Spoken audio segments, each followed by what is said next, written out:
شنگه و پنگه هبو تنبو بزنکو دو کارکن و هبون ناوین وان کارکان شنگه و پنگه بون روژه که بزنه جکارن خواره گوتیه شنگامن پنگامن از هرم در و بچیرم بلا شیرته که و گهانین من هنجی گهانین من بمجن و تیر بخون لحتا از نهاتم مال هنجی کسی را داری و نکن دما از و گرمورم برداری از جوار استرانه که بها ببیجم شنگامن پنگامن دیاوه چوی زوزانن خاریه پیلیگ زوانن شیرکتیه گهانن زوکن لسکن ورن دانان بزنه بردام کریه و گوتیه پشتی که من وی استرانه گود هنجی داری وکن باشه شنگه و پنگه به هورا گوتنه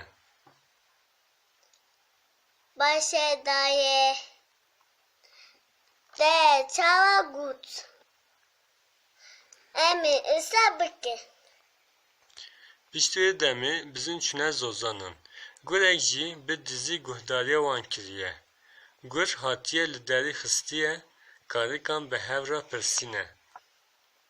Ev kiye? Gur jî bersi de û gotiye. Ez hatim diyawe ji min re derî wekin. Şengê û pengê jî bi hevra gotine. Na. De diyame nini. Dengi diyame nine. Du strana. Diyame nizane. Gur fêm kiriye ku baş guhdariya wan nekiriye.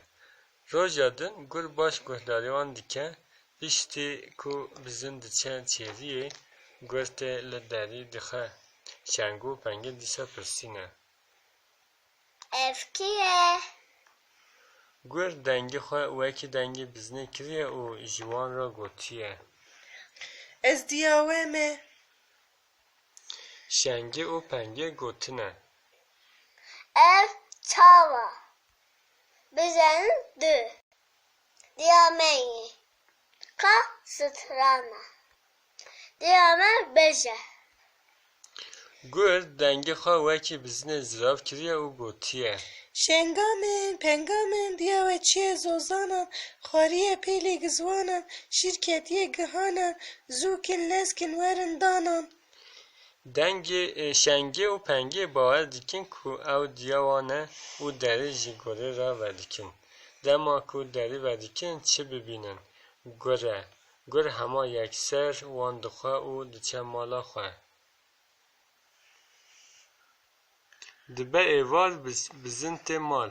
Çi bibîne? Mal wê tevlihe bûye û şengê û pengê jî li holê tinene. Bizin şengê û pengê digere û bangî wan dike. Şengamen pengamen hûn li ku ne? Tu li derekê deng nayê. Bizin difikre û dibêje. Hebe tu nebe ew karê gur e. Bizin yekser diçe ser xaneyê gur û dike rep û tep. Gur gotiye. Ew kiye li ser xaneyê min dike repe tep? Xarina min tijî toz dike. Jina min hevîr dike. Bizinê jî gotiye. Ezim bizina bi zerê kê xariye şengamen kê xariye pengamen were kal û cengamen Gur jê re gotiye.